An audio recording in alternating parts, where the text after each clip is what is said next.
Ya. Tiene la palabra tal.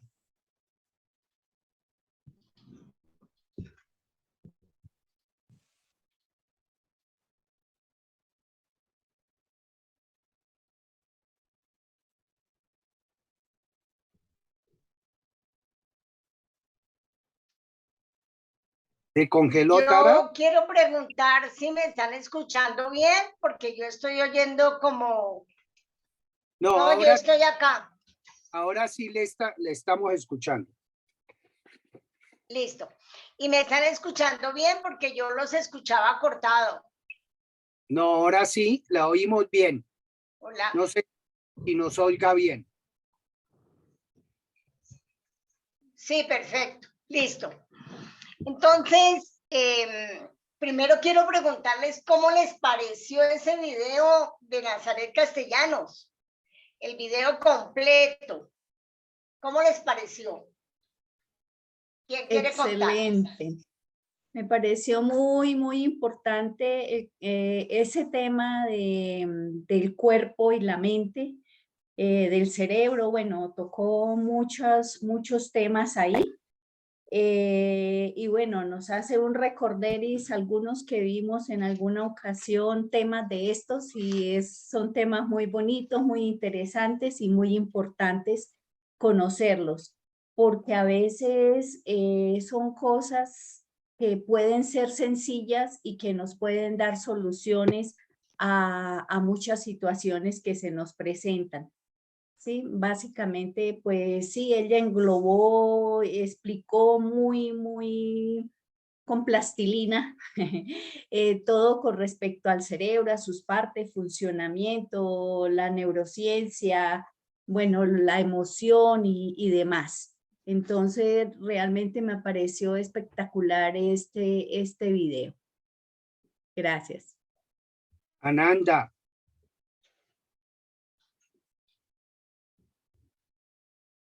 Ananda. Ya No tiene coincido con sonido. Ana, ya caí en cuenta que estaba silenciado, perdón. Coincido con Ana en que el video resulta muy interesante alrededor pues, de diferentes aspectos, pero el central que me pareció a mí fue el del cuerpo. El cuerpo como el vehículo que encarna todo el funcionamiento integral del ser humano, físico, espiritual, emocional.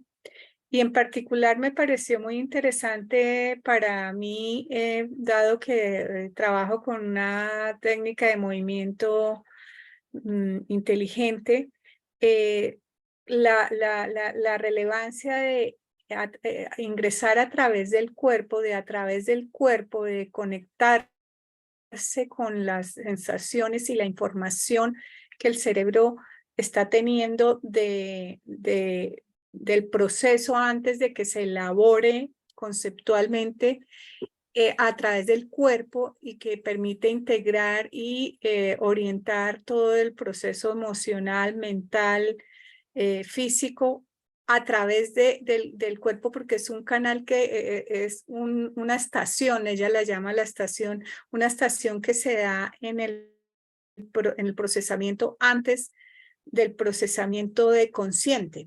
Entonces, me parece que definitivamente yo que he venido trabajando el tema, me parece que sí reconoce la realidad carnal y biológica que nosotros tenemos, pero que integra y no está separada de toda la construcción y los ejes.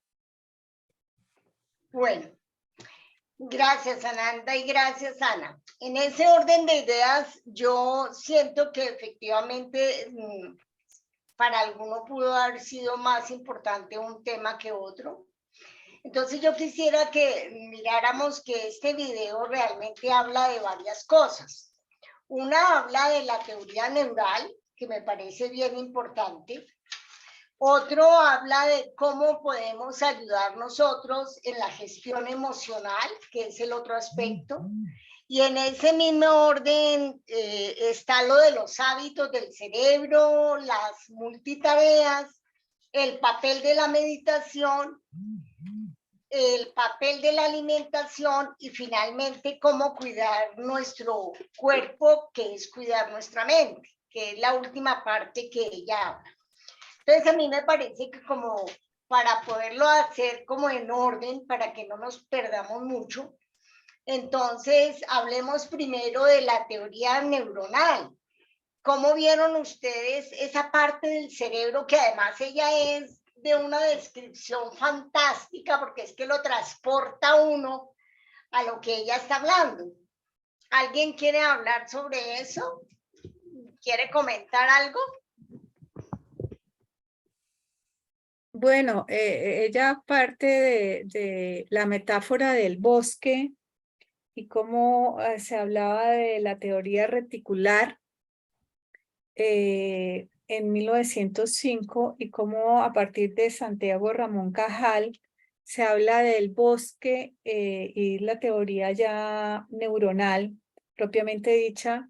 Visto el bosque desde arriba es como si fuera un todo, pero en realidad cuando se adentra en ese bosque están los árboles que se comunican entre sí, que crean una realidad ecológica. Yo entiendo que habla de una ecología y dentro de ello pues reconoce esa singularidad neuronal y el campo de sinapsis y cómo hablan un lenguaje, habla de un lenguaje.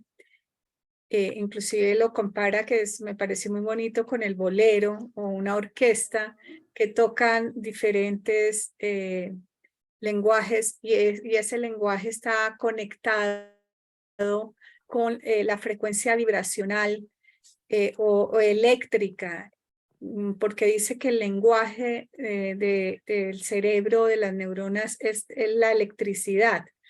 Y en eso me pareció bellísima la explicación que hace de ese lenguaje y de cómo algunas se acoplan, están hablando el mismo lenguaje, algunas neuronas y otras, pero no se habla de unas neuronas, sino de millones o miles de neuronas trabajando alrededor de alguna tarea o de alguna situación interconectadas, y el acoplamiento ocurre en la medida que haya esa misma frecuencia eléctrica entre en la sinapsis. A mí me pareció eso absolutamente bello, y después nos habla de las estaciones, que era lo que estaba mencionando, que me gustó mucho, que es parte de esa teoría neuronal. Un poco dice también que algo que me pareció esencial en esa parte, dice que la información, lo que se procesa no es instantáneo a nivel del cerebro, que se toma un tiempo, y eso me parece importante que lo resalte, y por eso no toda la información ocurre conscientemente. Hay alguna información que llega al nivel de la capa superior y otra que no llega, sino va a otras áreas del cerebro, por ejemplo, como la glándula, que la glándula es áreas más emocional, que pronto no tan integrada, por decirlo de alguna manera. No sé si coincidan conmigo en esta apreciación. Sí, efectivamente, como dice Ananda, y gracias Ananda porque haces como una buena condensación. Lo más importante de esa teoría neuronal es precisamente lo de la comunicación, ¿no? La comunicación que hay entre las 86 mil millones de neuronas.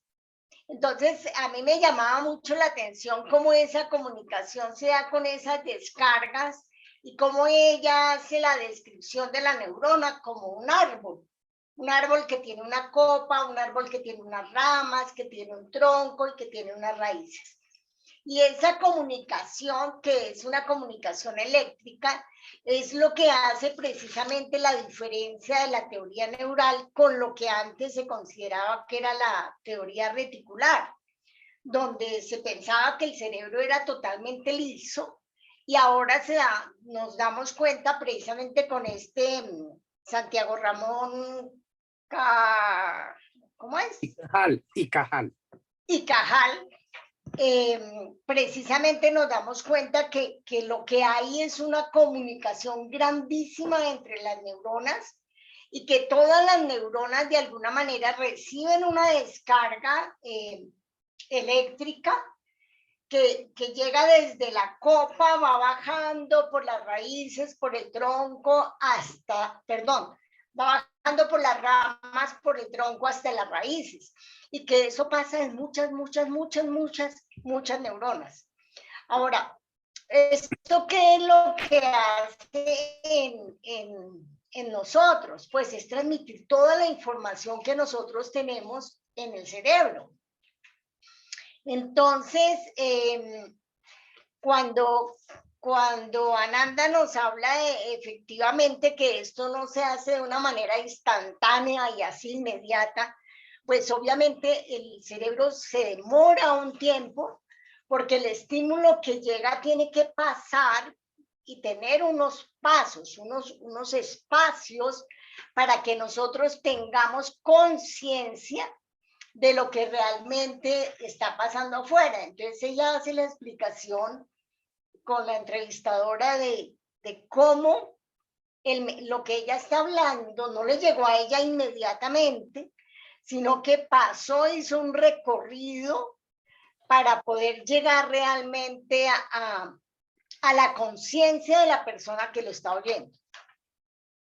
Y en ese orden de ideas, me llamó a mí mucho la atención cómo es ese recorrido, ¿no? Por ejemplo, en relación a las palabras. Entonces, primero el cerebro tiene que reconocer la palabra, ahí le ayuda la memoria, ¿cierto?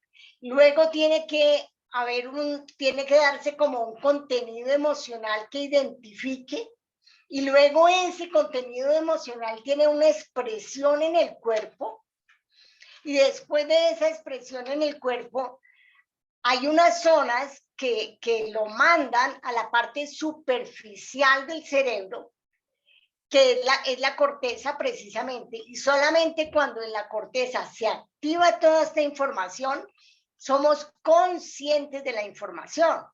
Eso a mí me llamó mucho la atención, yo jamás pensaba eso. Pues yo recuerdo que hace muchos años estudié las materias de neuro y de todo eso, o sea, si lo había oído ya se me había olvidado.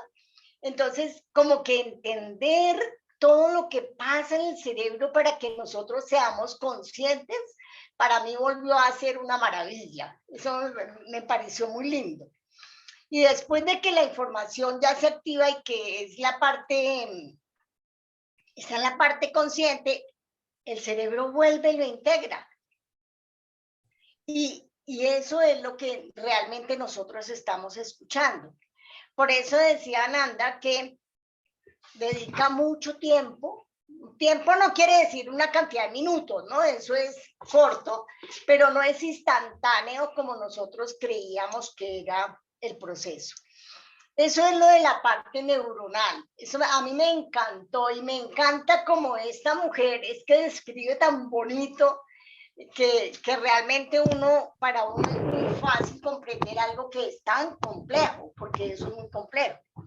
Me imagino que los médicos que se dedican a esto pues tienen que gastar muchísimo para comprender esta parte.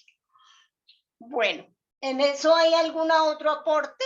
Neo, por ejemplo. Yo creo que hay falta un elemento que es la unión entre los axones y las dendritas, que es el paso. Ahí aparecen los neurotransmisores. Sí, eso es muy importante, razón. Porque depende si hay un déficit de un neurotransmisor. Por ejemplo, está la acetilcolina generalmente entre esos neurotransmisores, pero también pueden haber otro tipo de neurotransmisores. Entonces es importante eso.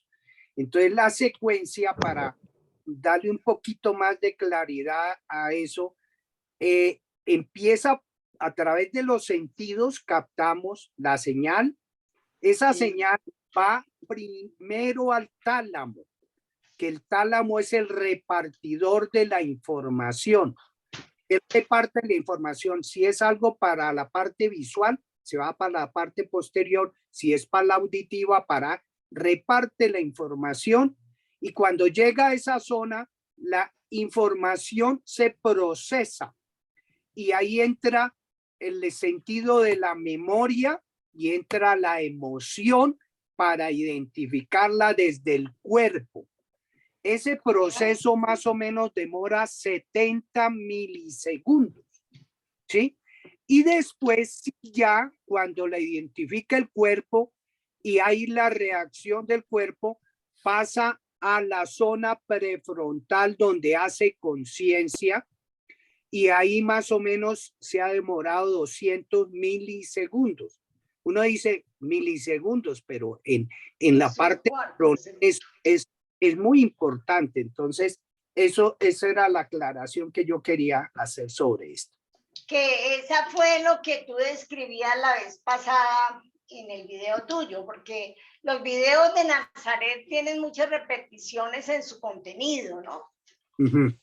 Pero además sabemos que cuando se repite la dosis, el efecto es mejor. Listo. Después de esta parte, ella empieza a hablar a raíz de una pregunta que le hace la entrevistadora, y es cómo ayudamos a los niños en su gestión emocional. Y ella ahí habla de la coherencia fisiológica. Recordamos, ¿alguien recuerda sobre ese tema de la coherencia fisiológica que ella habla ahí cuando habla de la gestión emocional? ¿Alguien quiere comentar? Valiente, buenas noches. Audio. Audio. Buenas noches, qué pena entrar tarde, ¿cómo me les ha ido? No te preocupes, tranquila. Estamos hablando vamos en el segundo punto, digámoslo así, que yo lo dividí como para tener una secuencia metodológica, y es ¿qué entendimos nosotros cuando le hacen a ella la pregunta que cómo podemos ayudar a los niños a gestionar las emociones?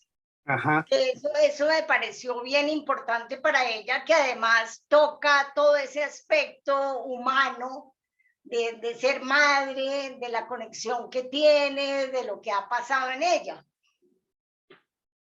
Y habló de la coherencia fisiológica. ¿Alguien quiere comentar? A mí me llama la atención que pues ella en lo de la gestión de las emociones da como una serie de pasos muy concretos al explicar cómo, una cosa que ella después habla en otros videos, cómo la mente consciente es la última en enterarse muchas veces de lo que uno está sintiendo, ¿no? De cómo hay un recorrido que aunque dura pocos, pues es decir, esos son milésimas de segundo, no es que ocurra en automático ni simultáneo, sino que hay un recorrido que empieza por el cuerpo. Y cómo, digamos, para gestionar las emociones, una de las cosas que ayudaría muchísimo es desarrollar más conciencia corporal, porque al desarrollar la conciencia corporal, uno alcanza a trancar, digamos, una explosión de ira, porque empiezas a leer las señales corporales de que se está, como dice ella, cocinando una emoción que no es la más apropiada y por consiguiente alcanza a frenarla desarrollando esa conciencia corporal. Eso me pareció como un instrumento muy potente y como pues ella hace énfasis en que sería muy interesante que en la educación se trabajara más sobre esa conciencia corporal de los niños. Ahora, si uno lo mira, yo me quedo pensando y digo, pero es que no es solamente en los niños, ¿no? Muchas veces uno como adulto no logra saber exactamente qué está sintiendo, o sea, tiene que preguntarse, y si volvemos, por ejemplo, a lo de Eckhart Tolle, es todo el tiempo él invita a que uno se pregunte qué estoy sintiendo para lograr conectarse con el cuerpo, o sea, nosotros no fuimos educados tampoco en conectarnos con el cuerpo. Y digamos que por lo menos cuando yo estoy trabajando con personas y necesito hacer esa conexión, hay personas a las que les pido, oiga, trate de sentir la temperatura que usted tiene en la espalda o en los pies y verifique. Y a veces la persona dice, tengo la espalda caliente, y le digo, meta la mano y verifique, resulta que la tiene fría. O sea, esa conexión con el cuerpo que parece tan obvia, no es tan obvia, y digamos que yo lo pensaba en que yo misma como adulto, si digamos, parte del trabajo que uno tendría que hacer es esa conexión con el cuerpo para gestionar las emociones, que es también lo que ella insinúa, ¿no? Es gestionarlas uno para ayudarle a los niños a gestionarlas, dado que hay esa sincronía de cerebros y de corazones, que es lo que ella habla de la sincronización fisiológica, ¿no? Que es un concepto que a mí me parece maravilloso, de cómo, digamos, el tema de todos estamos conectados, la neurociencia empieza a poder comprobar que efectivamente sí, y precisamente la relación con los niños, los padres, y ella decía que muy especialmente la madre, se ve que existe esa sincronía de cerebro-corazón con el cerebro-corazón de la madre. Por lo tanto, cuando los adultos se descontrolan, pues por ahí derecho acaban de ayudar a descontrolar a los niños, y cuando ellos mismos se controlan y ayudan a que los niños se conecten con su cuerpo, pues también están ayudando a gestionar emociones. Me pareció un concepto bien interesante. Bien, Valiente. Gracias, Ananda. Ananda. Sí, Audio. en mi experiencia con esta técnica, esta estrategia, más que una técnica de movimiento inteligente, que lo he trabajado con adultos, pero pues creo que con niños sería muy interesante. Lo que se trabaja es de una manera holística, como una meditación en movimiento, en presencia, en conciencia con todo el movimiento. Esto está basado en método Feldenkrais y en Movement Intelligent. Entonces, lo que observo en mí y con la gente que he trabajado es que produce un nivel de conciencia y de presencia que es muy interesante, porque pasa que, por ejemplo, si estamos trabajando a veces cadera, surgen, por decir algo, pero en cualquier parte del esquema del cuerpo, que es un todo el cuerpo, surgen emociones y experiencias de la infancia o relacionadas con la sexualidad en el movimiento, que es muy interesante, y que hay una memoria sensoriomotora corporal que se instala en la niñez, en el bebé, y que todos la seguimos teniendo, y que hay una información continua de la postura y del movimiento y de las sensaciones, no solamente posturales, sino el calor, las relaciones de las partes del cuerpo, el tono muscular, etcétera, que nos están dando continuamente información. Cuando trabajamos en atender este cuerpo en movimiento, se genera un espacio de conciencia y de autoobservación muy interesante, que yo sí creo que apunta a lo que está proponiendo ella, y es como primero la madre o los adultos tendrían que, por supuesto, y es lo que está diciendo Valiente, porque lo que propone ahí es que para trabajar con los hijos los padres deben instaurar unos cambios en sí mismos, y un trabajo de un reconocimiento que no es solamente emocional. Para mí, el cuerpo y la emoción, por supuesto, se conectan y se expresan, pero integra también la mente y toda la energía del ser humano en la corporalidad. Entonces, en ese sentido, al trabajar la madre, por supuesto, ayuda a modelizar y energéticamente o conectivamente en esta coherencia, y que hay otra teoría que es las neuronas espejo, a construir a la posibilidad de conexión consigo mismo y de reconocimiento de su ser en el cuerpo. Es decir, el cuerpo para mí también en su movimiento es espiritual, energético y todo. que es lo que hemos tenido disociativamente en el desarrollo de las ciencias, y es separar o fragmentar el conocimiento y la unidad del ser. El cuerpo no es solamente el cuerpo es esencia divina también, por decirlo de alguna manera. Y en ese sentido me parece absolutamente relevante cómo ella enfatiza en la necesidad de conciencia corporal, en trabajar la conciencia corporal. Y nuevamente enfatizo que en la experiencia que yo he tenido con esta estrategia, la veo clarísima en mí y en los demás. Creo que es evidente que el desarrollo neurológico ya salió del cerebro y no está solamente ubicado en una estructura localizada, ¿sí? Entonces, en ese sentido, me parece que apunta a una tendencia que ella llama vanguardista y que yo he explorado y que realmente considero que, y esta parte que dice de William James, no lloro porque estoy triste porque lloro. Me parece que es significativo, lloro la reacción y entonces comienzo a connotar lingüísticamente y en conciencia, esto es tristeza, porque también el llanto puede ser rabia,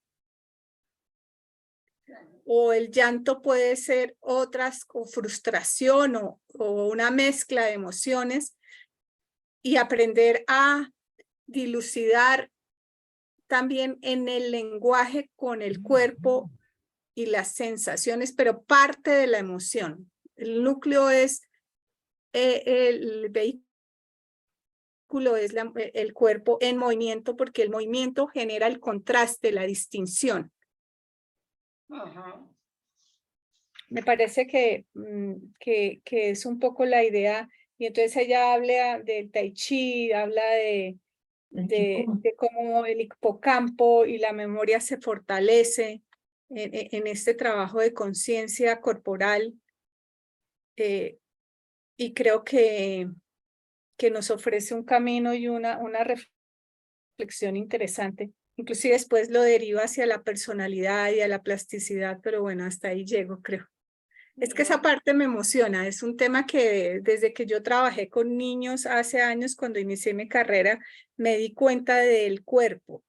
Yo trabajé con un preescolar con 150 niños y sala cuna como mi primer trabajo.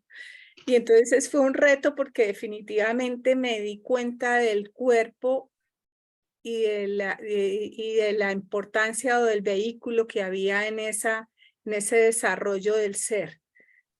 Entonces me ha acompañado toda la vida ese interés como en el cuerpo, y ahora recientemente creo que he encontrado como una manera de materializarlo muy interesante. Bueno, gracias, Ananda.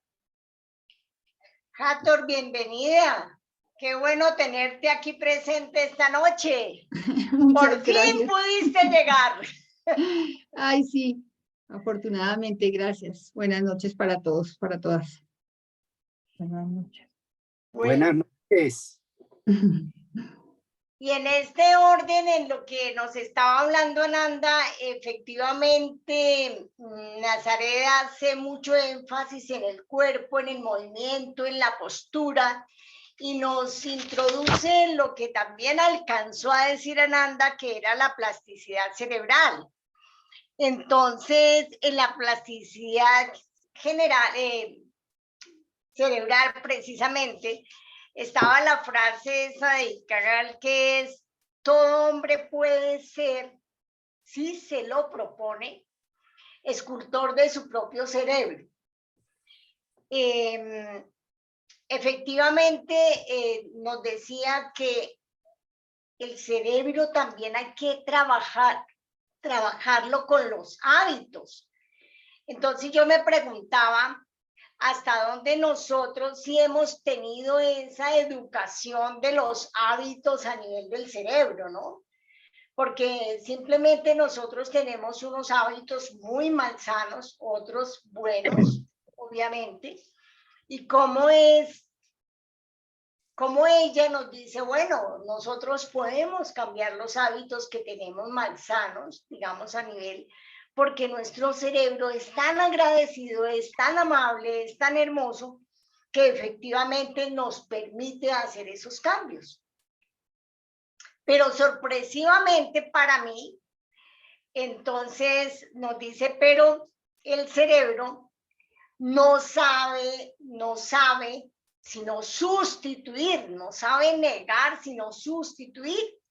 Y yo hacía la relación con la neurolingüística cuando aprendí la importancia de soltar la palabra no.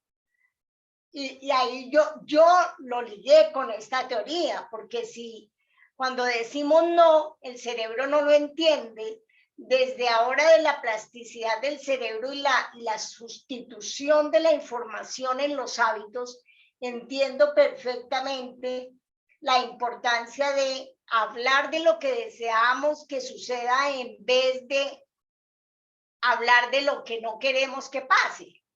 Es mejor decirle al niño, cuida la planta, en vez de no cojas la planta, no maltrates la planta.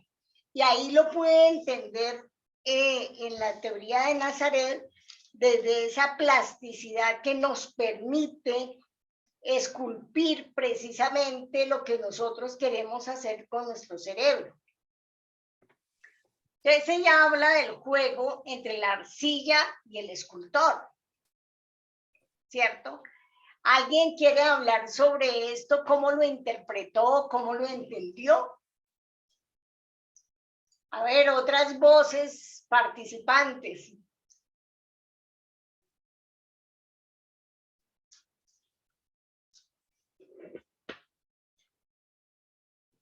Richard. A ver, Richard.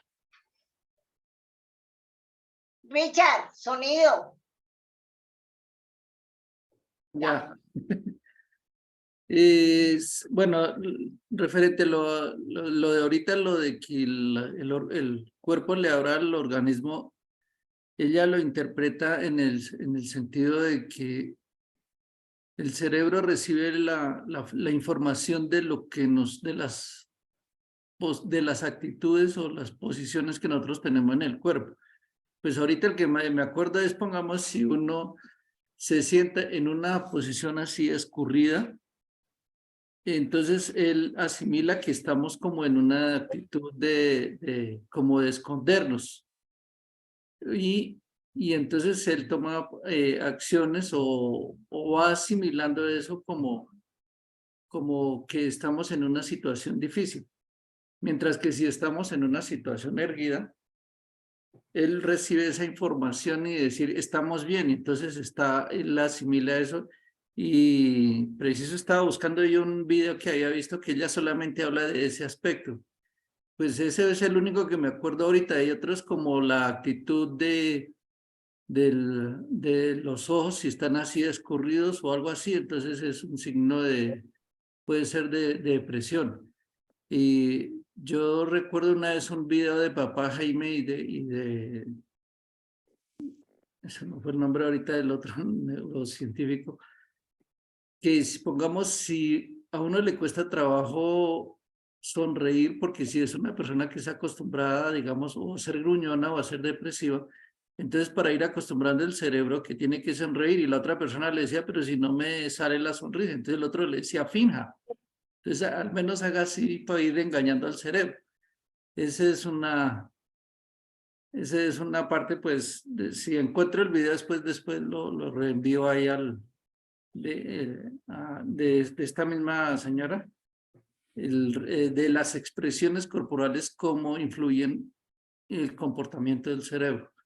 Entonces, que es importante aprender sobre todo en una reunión o en cualquier momento, a tener actitudes de empoderamiento, y de esa manera nuestro cerebro se va volviendo como más optimista, más confiado y más autónoma la persona. Desde el punto de vista, es importante la actitud que nosotros asumamos, porque una actitud que para nosotros no es importante, él puede asumir una actitud de de peligro o de mal estado en el ambiente, alguna cosa de eso.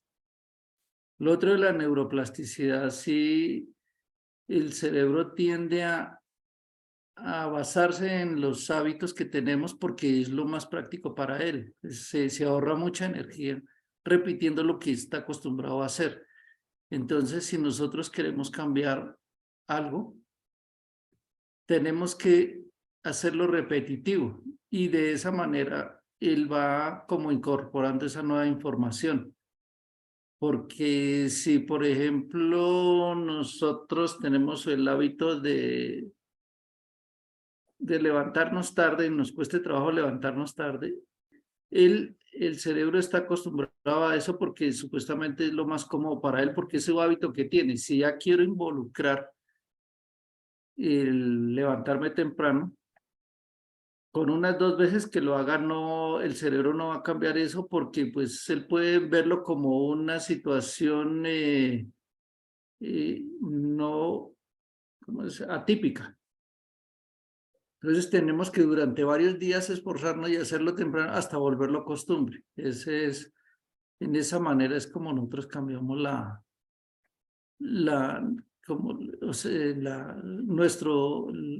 cómo es el procedimiento o la forma de ser del cerebro. Y en eso se basa la neuroplasticidad. Para nosotros cambiar algo necesitamos hacerlo repetitivo durante un tiempo mientras se va incorporando. Bien, gracias, Richard. Neo, perdón, Ananda había pedido la palabra, entonces Ananda y luego Neo. Sí, con Richard coincido en lo que está diciendo.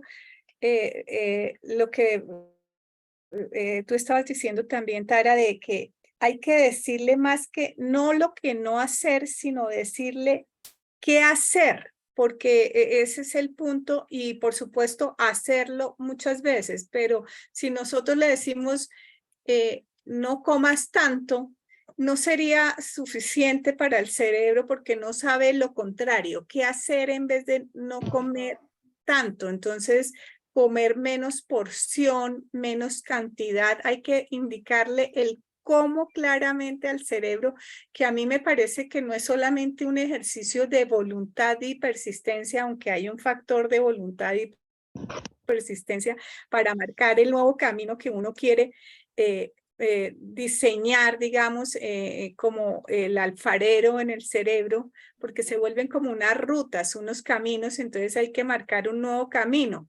Hay una historia muy bonita de que un perro va caminando locamente por un camino y va abriendo un camino y entonces pasa el siguiente y sigue el camino, pero está lleno de piedras y todo torcido e incómodo, y hasta que ese camino se vuelve el camino que utilizan los ciudadanos de ese municipio, y es absurdo el camino porque gasta más tiempo, pero nos volvemos repetitivos y cómodos en esa historia que cuentan de ese camino. Algo así ocurre, entonces necesitamos abrirle un nuevo camino, pero lo que me pareció más interesante es que no es solamente asunto de voluntad, sino de la información que le doy de cómo hacer, qué hacer. Tengo que ser clara con el cerebro, no basta con decidir dejar un hábito, sino reemplazar ese hábito por otra acción que desplaza, por decir algo, el camino torcido por un camino más sano o más directo. Sería la idea, ¿no? Es lo que quería apoyar a Ricardo y a Tara. Y en ese orden está el propósito, ¿no? De todas maneras. La intención, sí. La intención, el propósito es el que está totalmente claro para que podamos dar la sustitución. Listo, Neo. Bueno, hay un principio que se llama el principio de Donald Helms, que una neurona al conectarse con otra, y si se hace repetitivo ese proceso, se crea ya una conexión que se vuelve permanente. Volviendo al tema de los hábitos, para sustituir un hábito, viene el fenómeno de la conexión. pero esa conexión no es subconsciente, porque el hábito sí es subconsciente. Es una conexión consciente y voluntaria para repetir eso y crear una autopista neurológica. Y cuando esa autopista neurológica supere a la otra y la otra no se use, eso es como cuando uno coge una vía y permanentemente la usa, la otra vía empieza en desuso, se llena de hierba y nadie la vuelve a utilizar. De ahí viene una cuestión que es la poda neuronal. Eso es fundamental.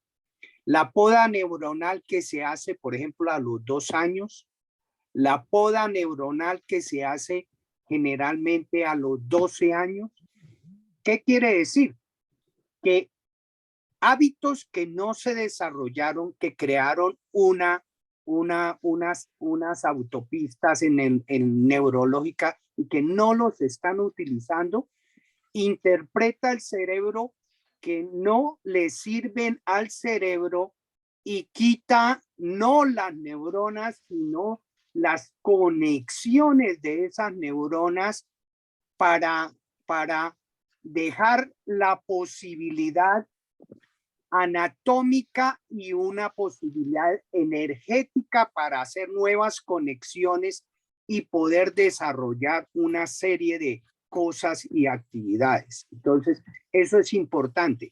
Y otra cosa que mencionaba Tara y que mencionaba Nanda me parece interesante, porque el cerebro no entiende el no. ¿Por qué no lo entiende? Porque funciona a través de imágenes. Cuando yo les digo a ustedes, no piensen en una manzana roja, por favor. No piensen en una manzana roja. Sí. ¿En qué están pensando? En la manzana roja, jugosa y todo. Entonces pasa lo mismo que a un niño que le diga, no corra porque se cae. Entonces, ¿qué le estoy diciendo? El niño corre más y la mamá dice, pero por Dios, acabé de decirle eso. El niño amputó la palabra no y ¿qué quedó? Corra para que se caiga. Y el niño corrió y se cayó, obedeció a la mamá. Entonces, ojo con eso, porque en la educación de los niños, más de 300,000 no hay en la infancia. Y esos son los que dicen las madres, yo muchas veces le he dicho esto y esto y no he podido hacer absolutamente nada porque él me lleva a la contraria. Y eso es una mentira. Entonces, eso sería el comentario que quería tener. Con las podas ocurren en ciertos cortes específicos de edad, es lo que quisiera aclarar. Sí. Sí, hay en la maduración cerebral hay varios hitos. El cerebro en el primer año crece el 70% del crecimiento que va a tener el niño. Entre el primero y segundo crece el 15%. Ahí va un 85%. Y entre los 2 y los 5 años crece el otro 15%. O sea, más o menos a los 5 años el crecimiento se da casi el 100% de la parte anatómica. La funcional sí sigue creciendo. Entonces, en el segundo año, generalmente hay una poda neuronal. Hay varias podas. Una que puede darse a los 3 meses, otra un poco como a los 9, pero son pequeñas podas. Pero las podas importantes son a los 2 años y a los 12 años, porque hay cambios bruscos, ¿sí? De las necesidades del cerebro y las necesidades de los individuos. Una pregunta, ya digamos, en el adulto no se dan esas podas neuronales. Yo creo podas, es que una poda es una poda. Todas las neuronas que no se han usado se desconectan y se vuelven a reconectar con las funciones que están sirviendo. No es que desaparezcan las neuronas, sino se cortan las dendritas y axones y se conectan de nuevo a otras funciones y potencian esas funciones. Yo creo que sí debe haber poda, no recableado, pero como poda tal, no la hay. Tiene que haber un cambio demasiado drástico en un ser que haya cambiado todos sus hábitos y costumbres para que el organismo interprete, bueno, aquí hay que hacer una poda neuronal. Yo no lo podría decir, ni tampoco desde la neurociencia lo sé. Entonces, yo no sé qué estará pensando la neurociencia o qué investigaciones tengan la neurociencia en el adulto, pero que yo sepa, en el adolescente sí se da, y eso es muy benéfico para el adolescente porque él se está preparando para ser adulto, ¿sí? Y el niño bastante mayor para pasar a preescolar, que cambian sus funciones, ¿sí? Ajá. Curiosamente, en Santa Inés hay una heladería y hay un avisito adelante que dice no mire atrás, y pues todo el mundo voltea a mirar atrás. Claro. Y está la heladería Claro. ahí. Y está la heladería, buena propaganda. Y está Bueno, cerquita de la casa del Nío. bueno, y Una finalmente cosa con... que Valiente. Sí, Una cosa Valiente. que quisiera agregar es cómo nuevamente cobra mucha importancia la observación para poder hacer ese cambio de hábitos, ¿no? Porque sí está el propósito y sí está la intención, pero para poder estar enfocado en el propósito y la intención, ella habla de lo importante que es la autoobservación para poderse uno dar cuenta que está otra vez repitiendo el hábito viejo. Y esa autoobservación es lo que le permite a uno decir, este no es el que quiero reforzar, y entonces ahí hace uso de la voluntad, el propósito y la intención para fortalecer ese nuevo camino neuronal. O sea, digamos que es la autoobservación lo que me va también permitiendo cambiar el automático, porque me permite ver la doble pauta, la pauta vieja y la pauta nueva, y hacer ese ejercicio de fortalecer la pauta nueva en ese balance del automático con el ser arquitecto del propio cerebro, ¿no? Pero pues me llamó mucho la atención que desde la neurociencia tenga un papel tan importante en la observación para ese cambio de hábitos. Sofía, gracias, Valiente. Sofía, ¿ibas a hablar? Sí, muy buenas noches. ¿Cómo estás? 3 punticos es respecto a lo del niño, que ella nos dice ahí que es súper importante enseñarle a los niños a que sientan y que expliquen a las mamitas, a los papitos, dónde están sintiendo esa emoción. Que si nos acostumbramos también como adultos a sentir la emoción, sabemos qué clase de emoción es la que estamos sintiendo en ese momento, dependiendo del lugar del cuerpo donde se localice. La segunda es respecto a la postura, es que no solamente aquí como lo explica la doctora Nazaret, sino es también, hay un ejercicio que creo que ya lo he explicado aquí en el grupo, que cuando una persona que constante mira hacia abajo, siempre está en negativo. Es muy difícil que esa persona piense en positivo. Que si la persona tiene el cuello alto, esa persona siempre piensa en positivo. Por eso los superhéroes siempre los pintan con manos en la cintura, y no es de arrogancia, pero sí mantener el cuellito estirado y en una posición. Es que cuando uno tiene así el mentón elevado, le cuesta más pensar en negativo, y el que está mirando hacia abajo le cuesta mucho pensar en positivo. Por eso los chicos, o uno mismo, que se la pasa en el celular todo el tiempo así, y luego se siente triste, se siente deprimido, siente que como que los bajonazos. Entonces, como por periodos tener el celular y siempre caminar recto, estar en la posición de levantar respecto a lo de la postura. Y lo de la elasticidad, ella explica ahí el ejercicio que dan y dice que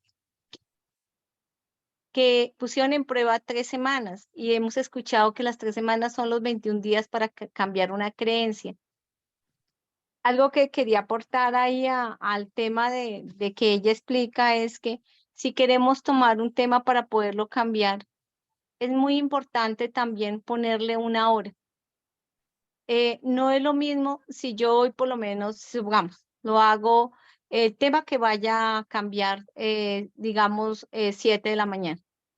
Y mañana lo hago 10 de la mañana. No, porque la mente, recordemos que la mente es una niña y a la niña hay que ponerle horarios para que ella lo capte mejor. Entonces, si lo hacemos también para poder implantar cualquier creencia, hay que hacerlo 3 veces al día.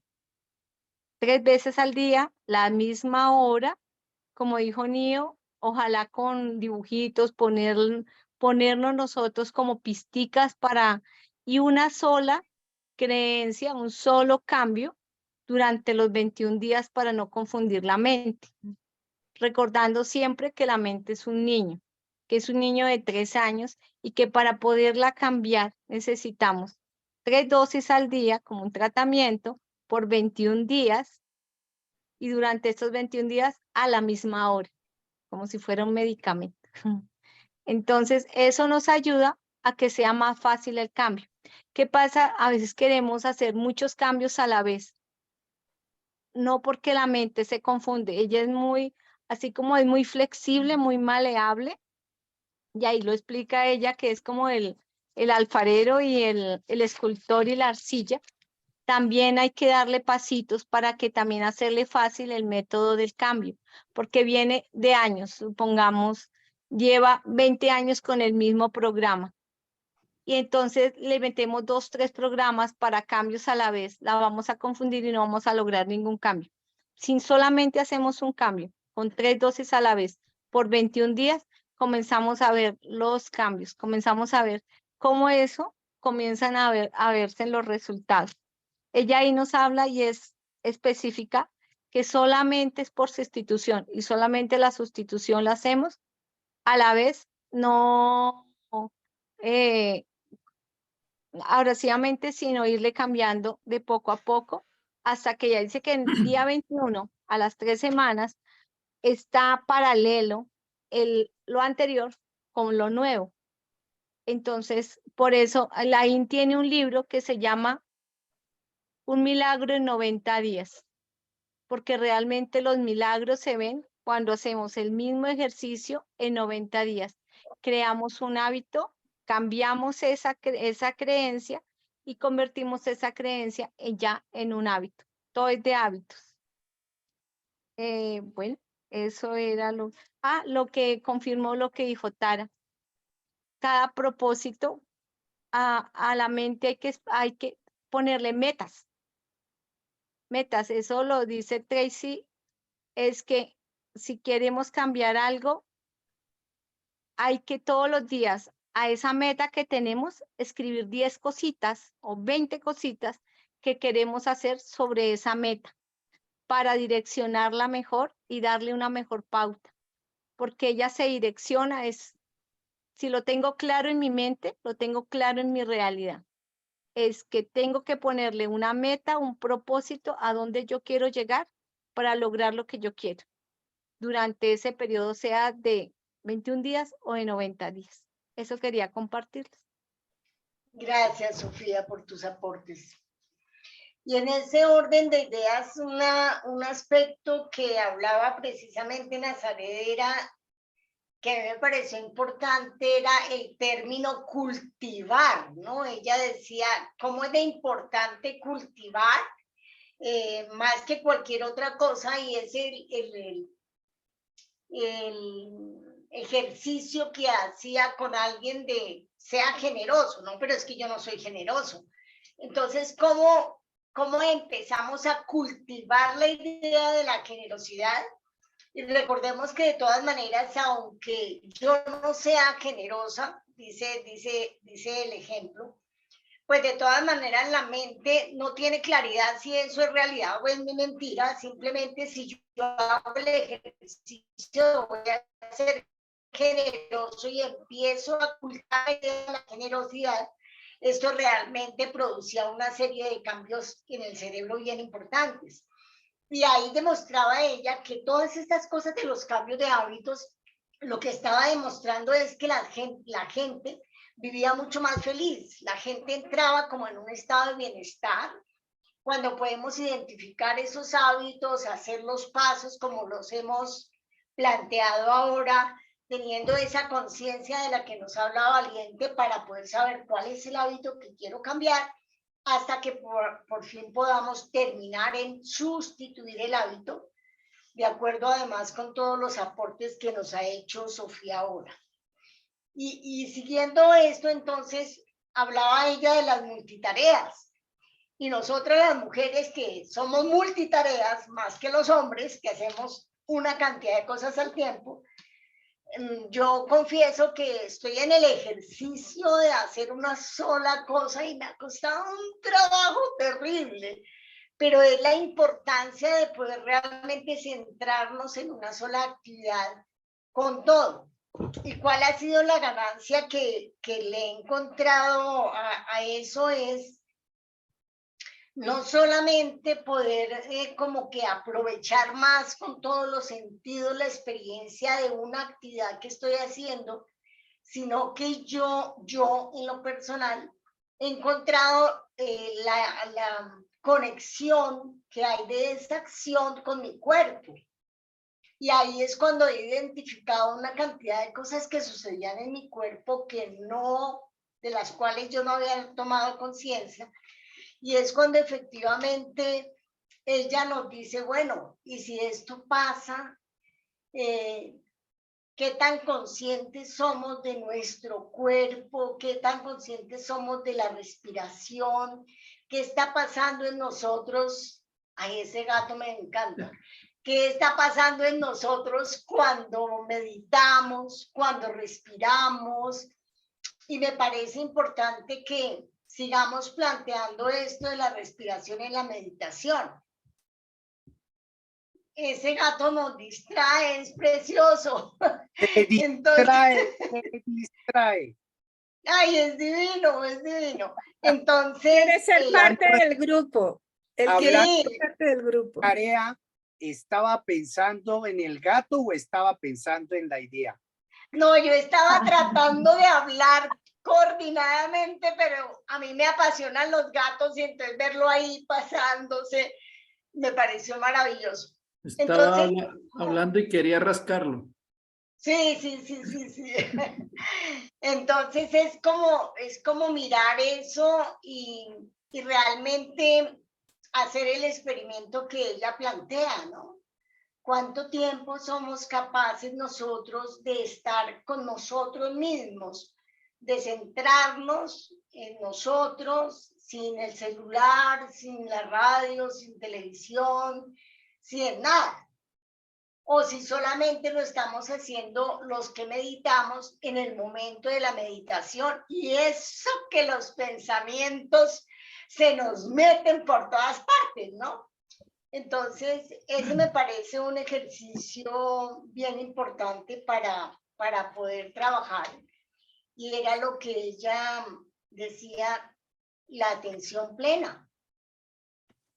Y la atención plena pues nos lleva a tener un mejor bienestar, ser más conscientes de nuestras emociones, poder captar y reconocer en nuestro cuerpo en dónde están las emociones y cómo las sentimos, de tal forma que al tomar conciencia, creo que alguien habla de eso ahora, me parece, al tomar conciencia de eso, pues nos podemos como anticipar precisamente a lo que se viene, ¿no? Y ella lo dice, pues si tuviéramos conciencia de qué pasa en nuestro cuerpo y cómo son las emociones, podríamos casi que anticiparnos para prever reacciones que hacemos posteriores, porque ya vimos que la reacción tiene un paso, un tiempo que alcanzaríamos a prever. Entonces, ¿cómo vemos lo de la meditación? Ya que la hemos hecho en todos estos encuentros anteriores. Y hoy no la vamos a hacer para hoy respetar el tiempo de las 8. Disculpe, es que yo me tengo que retirar. Voy a tratar de seguirlos en el celular, pero no sé si. Listo, Sí, Richard, nos tranquilo. charlamos la otra semana. Listo, Bueno, muchas gracias. Bueno, pues, chao. Chao, Richard. Entonces, ¿quién quiere hablar sobre esa parte que ella habla de la meditación y de todo lo que sucede cuando estamos centrados nosotros en la respiración? ¿Qué es lo que pasa en nuestro cerebro? A mí me llama la atención cómo explica ella, y digamos que lo que de alguna manera los orientales han dicho y todas las religiones y pues todos los sistemas de meditación durante mucho tiempo, poderlo comprobar con aparatos, pienso que es como la cosa más maravillosa para mí de esta época, ¿no? De cómo ella habla de cómo cuando uno está realmente meditando, centrado en la respiración, que es la meditación más simple, todo se focaliza, el cerebro se apaga y queda centrado básicamente el lóbulo frontal, y cómo ese lóbulo frontal es el que está ahí desarrollándose y transformándose.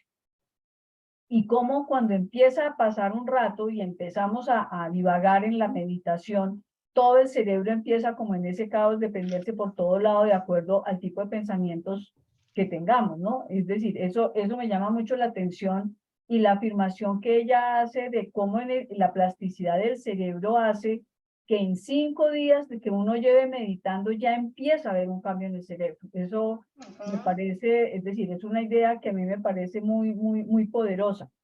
Por otro lado, también, digamos, me llama mucho la atención lo que ella explica de lo que hablaba del estudio de la Universidad de Harvard, donde empiezan a hablar cómo entre más divaga la mente, más infeliz es uno. O sea, entre más logra uno estar presente en cada cosa, la gente que logra estar más presente en cada cosa realmente tiene una mayor dosis de bienestar.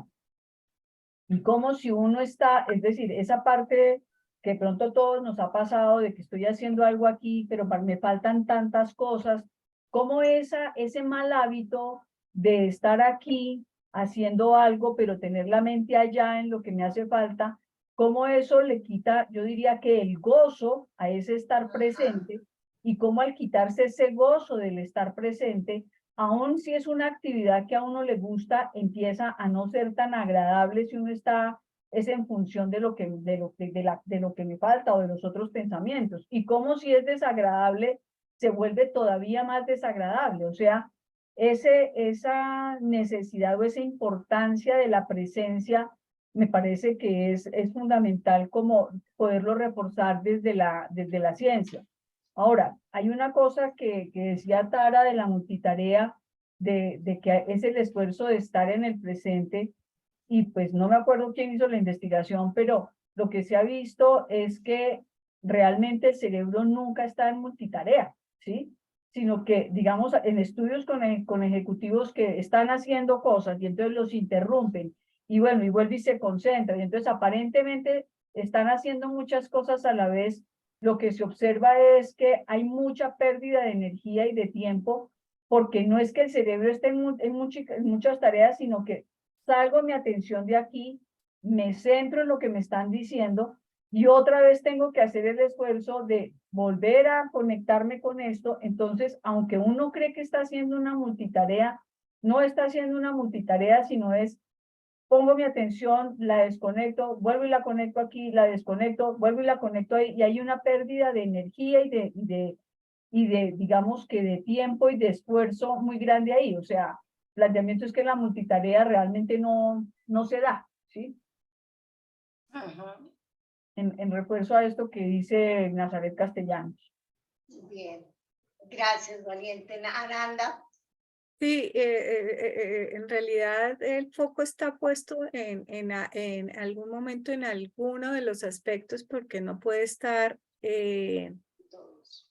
a la vez simultáneamente. Lo que sí a mí me funciona, pero es tal vez por la manera, es que hago actividades cortas y cambio de actividad, de foco de atención. Por ejemplo, hice muchas cosas, pero cambié en cortos tiempos de focos de atención y me rinde mucho así porque la mente también necesita variedad, necesita novedad. La rutina para la mente es, la va adormeciendo, entonces, o a mí me pasa. Entonces lo que hago es, estoy, por ejemplo, viendo el video 40 minutos de esto y bueno, entonces paro ya, lo dejo ahí quieto, tomé el tiempo en el que iba y voy y hago algo del almuerzo, alisto el almuerzo, pero no estoy a la vez en el video y en el almuerzo, porque ahí es donde no funciona. Pero el cambiar el foco de atención en tiempos más cortos funciona porque el foco de atención en tiempos tan prolongados nosotros los occidentales no lo tenemos tan desarrollado y entonces entramos como en una especie de marasmo ahí como de presencia-ausencia, que es lo que le sucede a uno en las clases a veces con los estudiantes cuando son tan largas. Y yo me estaba preguntando precisamente hoy eso, ¿cómo hacer para hacer cortes con los estudiantes de parar? Porque esos tiempos tan largos en realidad no son funcionales. Ya también la ciencia lo ha demostrado. Y a no ser que seamos unos maestros desarrollados de la atención de la conciencia, esos tiempos tan prolongados tampoco serían tan adecuados. Pero lo que sí es, creo que es el foco, la atención en tiempos más cortos, creo que podría ser más funcional. Agregando a eso, hay unos principios del cerebro aplicados al aprendizaje. Y uno de esos principios se llama la atención focalizada, o sea, la ley de Láser. Y es un proceso que es descendente, desde la mente consciente hacia abajo. Eso es. Entonces, como repetimos, y vuelvo y apoyo esa idea de que la multitarea no es multitarea, sino más bien dispersión de las tareas. Y en esa dispersión de las tareas uno baja la concentración un 50% y la efectividad también baja un 50%. La atención tiene su límite de tiempo, tanto en niños como adultos. En los adultos, máximo 15 minutos continuos pueden estar atentos.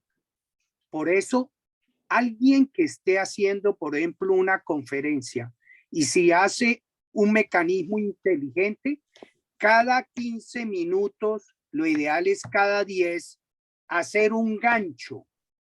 ¿Y cómo sería un gancho? Un chiste, una anécdota que al parecer se va del tema, pero deja descansar la mente para poderla volver a enganchar. Entonces, en los niños sí que más se da esto, porque en los niños es la edad más 2. Edad, por ejemplo, un niño tiene 2 años, la capacidad de atención de un niño de 2 años es 4 minutos. Edad más 2. Un niño de 5, 7 minutos. Entonces, si uno va, por ejemplo, a atender a un niño y empieza o hablarle a un niño y pasa esas barreras, el niño se desconecta completamente y uno pierde. Entonces, lo que se recomienda es que se hagan pausas relajantes. Pausas relajantes, de alguna manera, un chiste, una levantada, un cambio de sitio, ¿sí? Yo lo vi mucho en un personaje que se llama Armando Solarte, que maneja muy bien la PNL. Él estaba uno en el curso y eso sagrado, cada 6, 7 minutos lo cambiaba de puesto, que le hacían la atención, llamaba a un fulano y lo ponía a hacer una actividad. Entonces todo el mundo aparentemente pasó 1 o 2 horas completamente conectado y no, él estaba haciendo mecanismos de gancho. Entonces, esto es importante para la vida práctica de nuestras profesiones y el que tenga que ver con niños también puede aplicar. Un detalle que no sé por qué me está sonando ahora y es que la vida aborrece el vacío. Y es que cuando no le damos a la mente una actividad o una ocupación, ella busca de qué llenarse y eso es lo que pasa en la sociedad moderna.